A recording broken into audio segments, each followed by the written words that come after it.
Bonjour à tous. Donc on va continuer toujours la partie pharmacocinétique. Donc si vous vous rappelez, nous avons commencé par la première partie sur la définition de la pharmacocinétique ainsi que les étapes pharmacocinétiques du principe actif. Aujourd'hui on va détailler chaque étape et on va voir quels sont les facteurs de variation de chaque étape pharmacocinétique ainsi que les paramètres qui permettent de quantifier chaque étape. Donc nous avons dit que les principales étapes de la pharmacocinétique, donc il y a l'absorption, la distribution, métabolisme et élimination. Les paramètres pharmacocinétiques, donc on va voir pour l'absorption, on va voir la biodisponibilité. Donc on va voir aussi le volume de distribution et la fixation aux protéines plasmatiques pour la phase de distribution. On va définir qu'est-ce que ça veut dire la clairance. Et à la fin, on va voir aussi le temps de demi-vie. On commence par l'absorption. Donc, lorsqu'on administre le principe actif, donc le principe actif, pour qu'il arrive dans la circulation sanguine, donc il doit être résorbé, c'est-à-dire il doit passer à travers les membranes biologiques avant d'arriver dans la phase de distribution. Et bien sûr, pour qu'il passe à travers les membranes rapidement et facilement, il doit être liposoluble et non ionisé. Et bien sûr, avant d'arriver dans la phase de distribution, donc il y a quelques principes actifs qui vont subir une première dégradation, soit au niveau des intestins, soit au niveau du foie, soit au niveau des poumons aussi. Ils vont subir une première dégradation avant d'arriver dans leur site effecteur. C'est ce qu'on appelle l'effet de premier passage. Cet effet de premier passage, c'est lui qui fait que parfois on trouve que la quantité qui arrive au niveau de la distribution, de la circulation sanguine est diminuée. C'est-à-dire la quantité des principes actifs diminuée. Pourquoi? Parce qu'il a subi l'effet de premier passage. C'est ce qu'on appelle la biodisponibilité. C'est-à-dire la quantité qui va arriver dans la phase de distribution, il est diminué. Pourquoi? Parce qu'il a subi déjà un effet de premier passage, une dégradation au premier contact d'un organe. Donc pour la biodisponibilité, donc c'est la quantité de principes actifs qui parvient à son site d'action et la vitesse avec laquelle il y accède. Donc deux facteurs qui conditionnent cette biodisponibilité, nous avons la quantité absorbée du principe actif et la quantité aussi éliminée par différents effets de premier passage comme j'avais expliqué. Donc lorsque le principe actif a suivi un premier passage soit intestinal, hépatique ou pulmonaire, bien sûr la quantité du principe actif qui va arriver au récepteur va être diminuée. Donc la biodisponibilité aussi est conditionnée par la quantité du principe actif qui a subi l'effet de premier passage. Maintenant, le principe actif il est dans la circulation sanguine. Donc il passe par deux étapes. Donc la distribution plasmatique et par la suite la distribution tissulaire. Donc c'est une étape fondamentale pour expliquer les variations rapides des faits.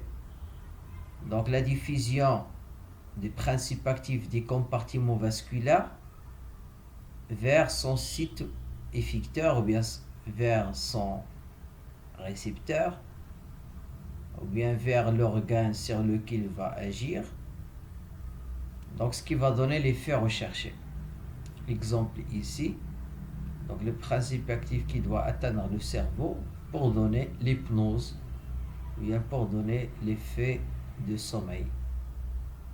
D'accord? Donc, le médicament qui va passer à travers les différentes membranes grâce à la circulation sanguine peut arriver par exemple au récepteur GABA pour ouvrir le canal chlorique GABAergique qui va donner l'effet hypnotique.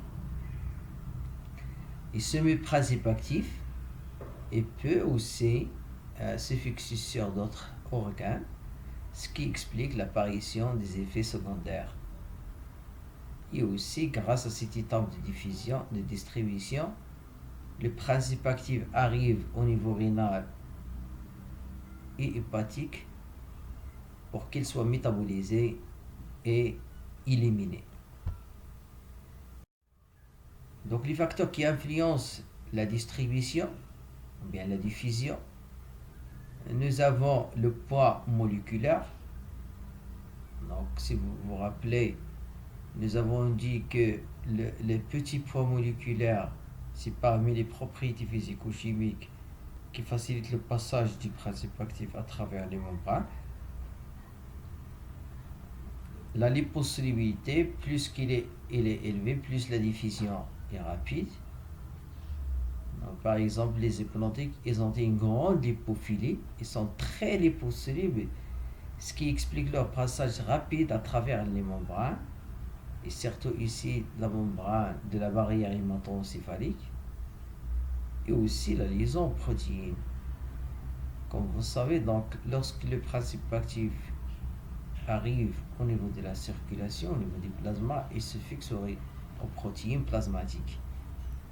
Les protéines plasmatiques qui circulent dans le plasma. Donc la partie qui est liée aux protéines, on l'appelle la forme liée. Et la partie qui n'est pas liée aux protéines, on l'appelle la forme libre. Et c'est la forme libre, c'est elle qui diffuse à travers la membrane. La forme liée, bien sûr, il est lié aux protéines, donc il diffuse difficilement.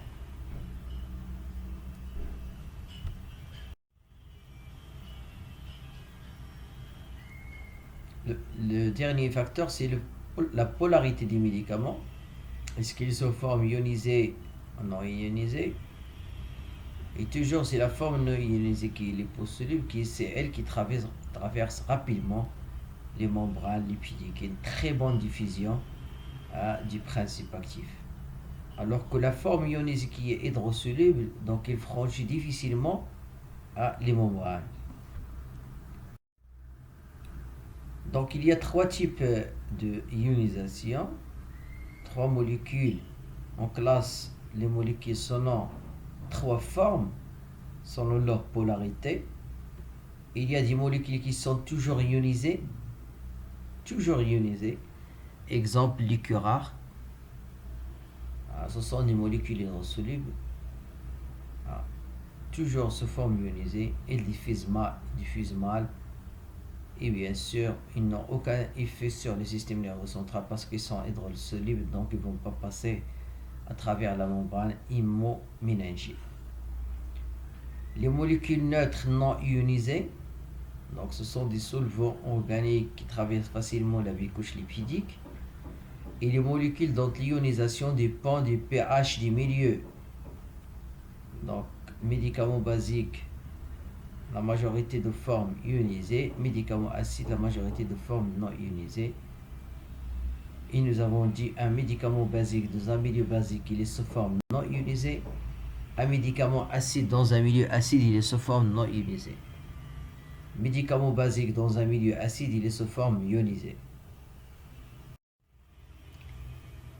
Donc,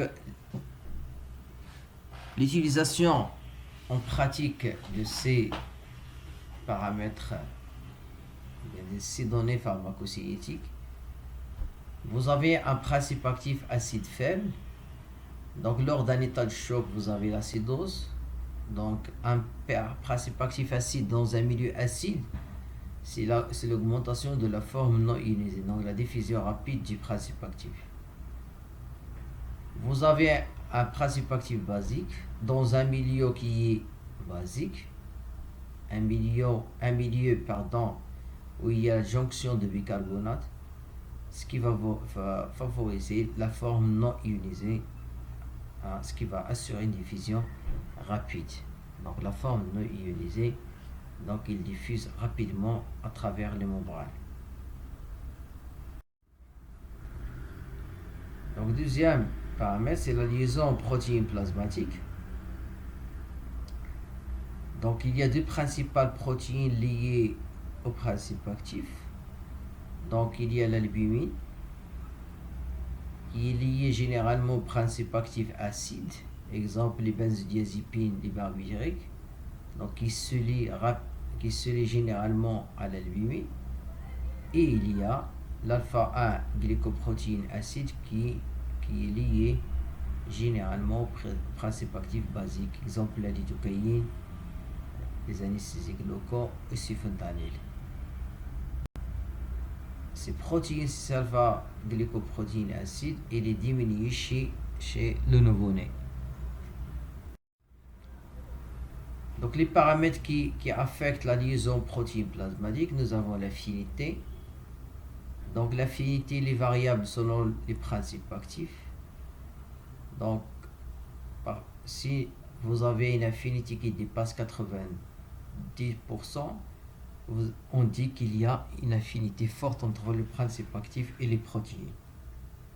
Et bien sûr, il y a des protéines qui ont une faible, et des principes actifs, qui ont une faible liaison aux protéines plasmatiques. Donc la concentration des protéines plasmatiques,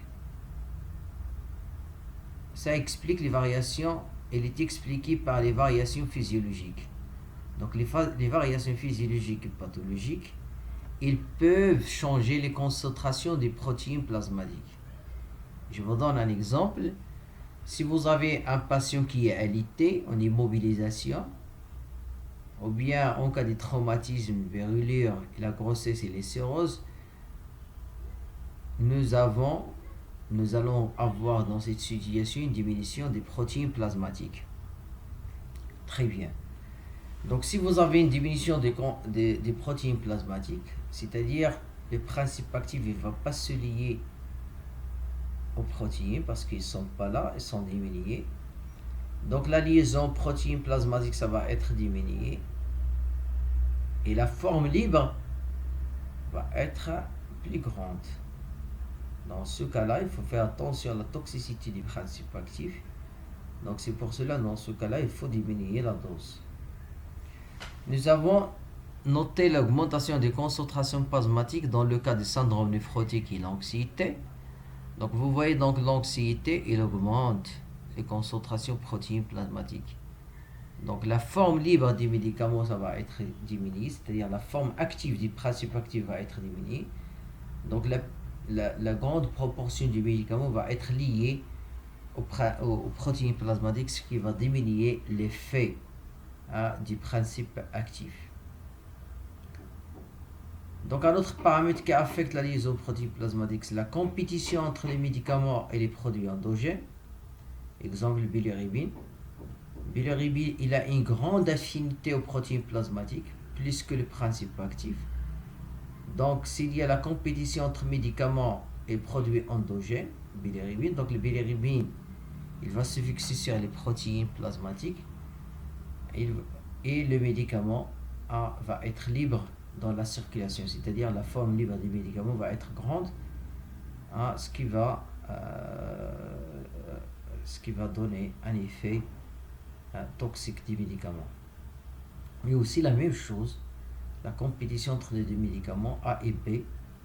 Si vous injectez une co-administration de deux médicaments, donc l'un il peut avoir une grande affinité aux protéines, ce qui va rendre la forme libre de l'autre plus grande. Donc une fois le médicament il est dans le plasma, donc la forme liée aux protéines plasmatiques et la forme libre va diffuser à travers les membranes pour atteindre les tissus. Donc le médicament est diffusé dans l'ensemble de l'organisme à partir du plasma. Donc la distribution dépend du médicament et du tissu. Donc les médicaments dépendent de sa concentration plasmatique et aussi de ses caractéristiques physico-chimiques. Donc bien sûr, il doit être un principe actif non ionisé. Il est possible pour diffuser, pour avoir une très bonne diffusion vers les tissus. Aussi laisser la forme libre des médicaments qui passent à travers les membranes facilement. Et aussi sa concentration plasmatique. Deuxième facteur, c'est les tissus ou l'organe. Et c'est certes, on parle ici de l'irrigation, de l'importance de la perfusion et l'importance des débits sanguins de ces tissus. Plus l'organe il est plus irrigué et perfusé, plus on va avoir une diffusion tissulaire très importante. Donc, on peut avoir une bonne distribution tissulaire si une faible liaison aux protéines plasmatiques. Ici, la forme libre, comme j'avais dit, qui passe à travers les membranes pour avoir une forte affinité pour les tissus, une forte proportion de formes non ionisées, la liposolubilité et une très bonne irrigation des tissus et des organes concernés.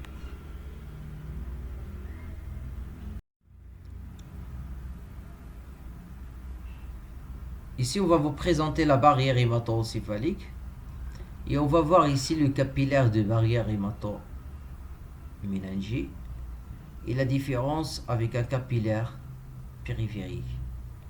Donc vous voyez que cette barrière hémato-encéphalique, donc il est très, donc vous voyez ici les jonctions qui sont très serrées, donc le passage des principes actifs ou bien n'importe quelle molécule à travers cette membrane, elle est très difficile par rapport au capillaire qui est périphérique. Donc vous voyez donc les astrocytes qui jouent un rôle très important dans la protection de cette barrière hémato-encéphalique.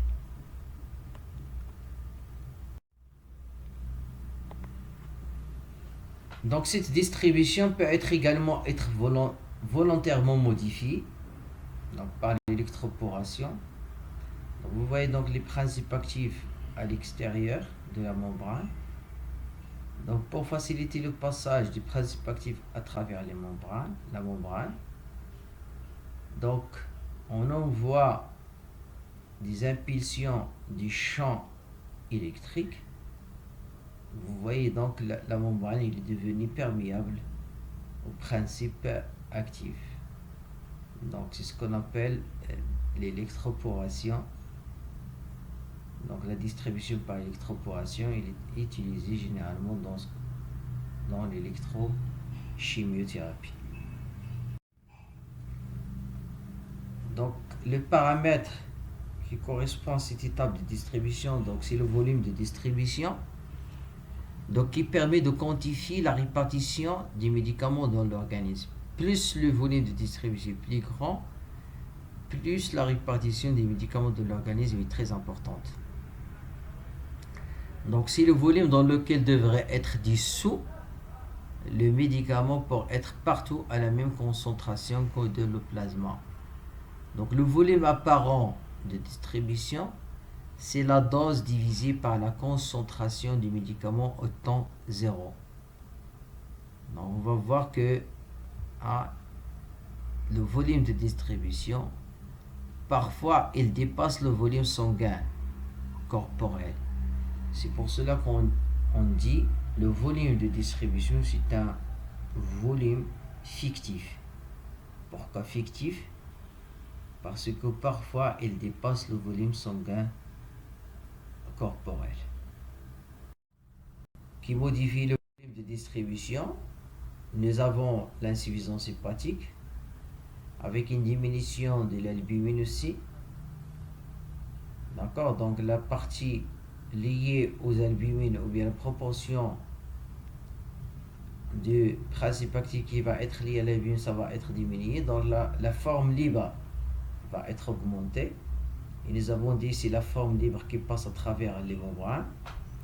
L'insuffisance rénale, baisse capacité de fixation avec diminution aussi de l'albumine. Autres pathologies, les arthrites, les syndromes inflammatoires, les états post-opératoires aussi, il modifie aussi le volume de distribution. Donc pour l'accumulation des médicaments dans le tissu adipeux, donc lorsque le principe actif il a un grand volume de distribution, donc surtout pour les médicaments liposolubles qui distribuent rapidement vers les tissus adipeux. Donc chez les jeunes adultes, donc le tissu adipeux il représente au moyen 18% du poids corporel chez l'homme et 36% chez la femme. Mais lorsqu'on avance dans l'âge, donc le tissu adipeux il augmente à 36% chez l'homme et 45% chez la femme.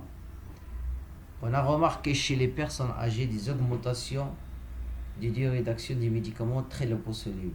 Bien sûr, un médicament très liposoluble, il va avoir un volume de distribution plus grand, il va être distribué, diffusé vers différents tissus adipeux, ce qui va donner une durée d'action longue, donc une augmentation de durée d'action. Donc il faut faire attention lorsque vous utilisez des principes actifs très liposolubles chez les patients qui ont un tissu adipeux très important. Donc pour la distribution des médicaments chez les personnes âgées, donc on sait très bien que les personnes âgées, ils ont une augmentation de la masse lipidique. Donc l'augmentation du volume de distribution des médicaments, bien sûr, liposolubles, parce qu'ils ont une masse lipidique importante. Donc les médicaments liposolubles vont avoir une durée d'action plus longue, exemple les antipsychotiques, les antidépresseurs. Donc il faut faire attention à l'utilisation des médicaments liposolubles chez les personnes âgées. D'accord? Donc pour la masse maigre, donc une diminution de la masse maigre, bien sûr la quantité ou bien le volume des compartiments hydriques il est diminué.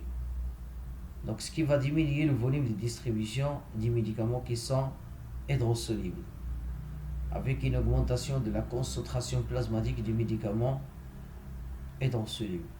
Donc ils vont être pas distribués. Vous savez la membrane phospholipidique, donc une diminution du volume de distribution, ce qui va augmenter la concentration des principes actifs qui va rester dans le plasma et augmentation de sa concentration plasmatique. Chez les personnes âgées, on note aussi une diminution des protéines plasmatiques telles que l'albumine. Donc la fixation protéine, ça va être diminuée, c'est-à-dire la fraction liée aux protéines, ça va être diminuée. Et on note une augmentation de la fraction libre des médicaments, ce qui peut donner des effets indésirables. D'accord? Pour la distribution des médicaments chez les personnes obèses, donc nous avons vu dans le tissu adipeux, chez les personnes âgées, maintenant chez les obèses. Donc chez les obèses, les concentrations de l'alpha-glycoprotéine peuvent doubler chez les sujets obèses. Donc ce qui va diminuer la fraction libre. Donc surtout ici pour les médicaments qui sont basés, qui se lient généralement à l'alpha-glycoprotéine. Donc il y a une grande concentration des protéines dans le plasma. Donc ce qui va diminuer la fraction libre. Pourquoi? Parce qu'il y a une augmentation de la fraction liée aux protéines alpha-glycoprotéines. Donc exemple, phentanate et sulfontanate, ce sont des analgésiques centraux. Donc il faut faire attention lorsqu'on les utilise chez les obèses. Donc on va avoir une diminution de la fraction libre, ce qui va diminuer bien sûr la quantité du principe actif qui va passer à travers les tissus, à travers la membrane, ce qui va diminuer aussi l'effet. Augmentation de la masse grasse. Donc attention aux principes actifs qui sont très liposolubles, sinon vous allez avoir un grand volume de distribution et une grande durée d'action. Et aussi chez les obèses, il y a augmentation du volume sanguin et de la taille des principaux organes. Donc, ce qui va augmenter le volume de compartiment central, qui est le plasma, compartiment vasculaire. Donc, ce qui va nécessiter l'administration d'une dose initiale plus grande pour obtenir le même effet pharmacologique. Donc, si vous avez un patient obèse, un patient normal, donc pour le patient obèse, vous êtes obligé d'administrer une dose initiale plus grande pour avoir le même effet pharmacologique que vous allez avoir chez une personne qui est normale. Mais il faut faire attention, surtout pour les principes actifs qui sont liposolubles. Si vous augmentez la dose, n'oubliez pas que vous avez une augmentation du tissu adipeux, ce qui va augmenter la durée d'action, surtout si vous avez besoin de ce principe actif pour une durée d'action qui est brève. L'augmentation de la masse maigre chez les obèses, et aussi ce qui est aussi important, c'est l'augmentation des triglycérides et du cholestérol. Et ces triglycérides et le cholestérol, ils ont une grande affinité à l'albumine. Donc tous les principes actifs qui vont se fixer sur l'albumine, ils vont être déplacés par le triglycérides et le cholestérol, ce qui va augmenter la fraction libre de ces médicaments. D'accord? Donc les conséquences, donc pour avoir les impératifs d'utilisation, donc le thiopental, c'est un agent très liposoluble. Donc cette propriété se traduit chez l'obèse par une augmentation du volume de distribution. Donc, bien sûr, le thiopental très liposoluble va avoir un grand volume de distribution. Donc il va être distribué dans tous les tissus adipeux, ce qui va augmenter la durée d'action. Donc le thiopental, c'est un agent anesthésique qui donne l'effet hypnotique ou bien l'effet de sommeil. Donc il n'est pas idéal de proposer le thiopental comme agent d'addiction chez l'obèse.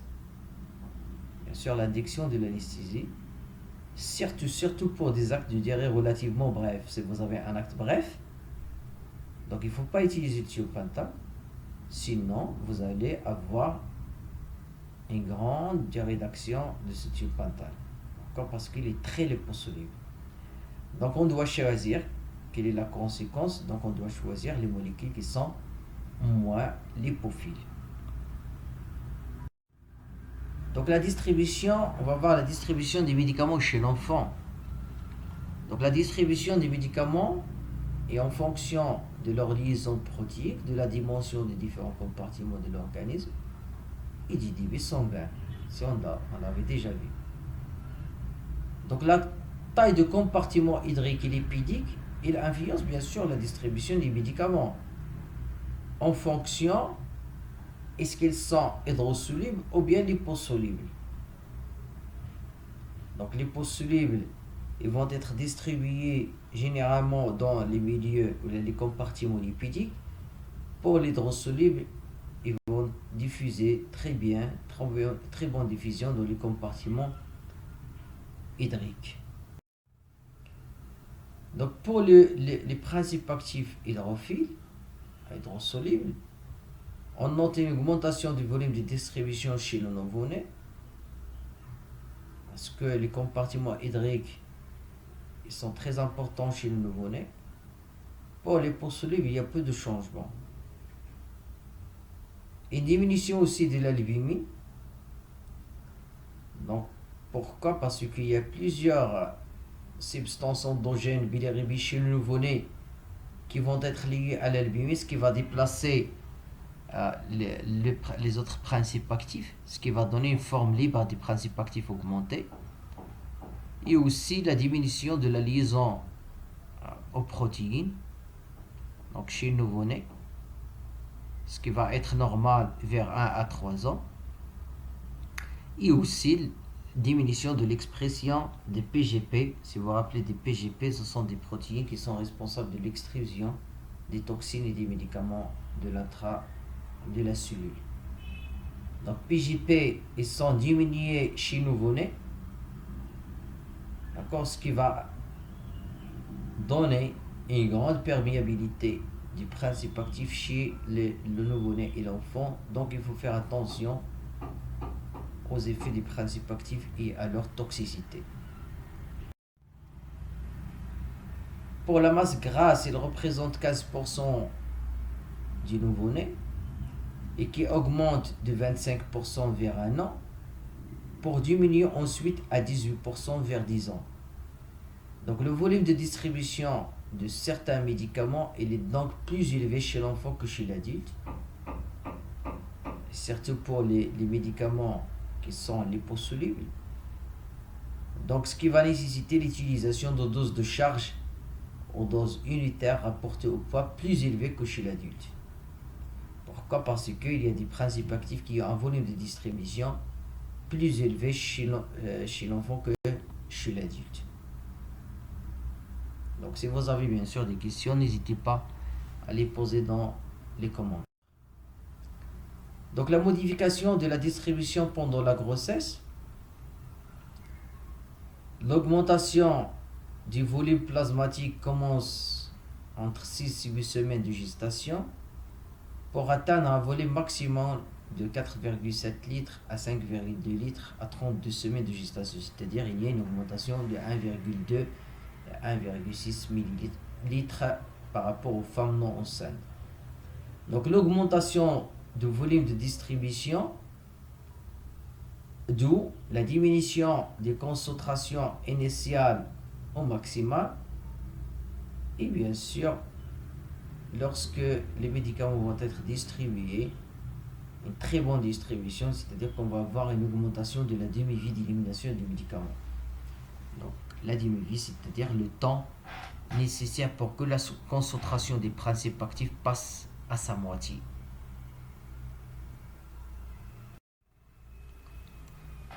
Donc toujours chez la femme enceinte, vous regardez ici le contrôle.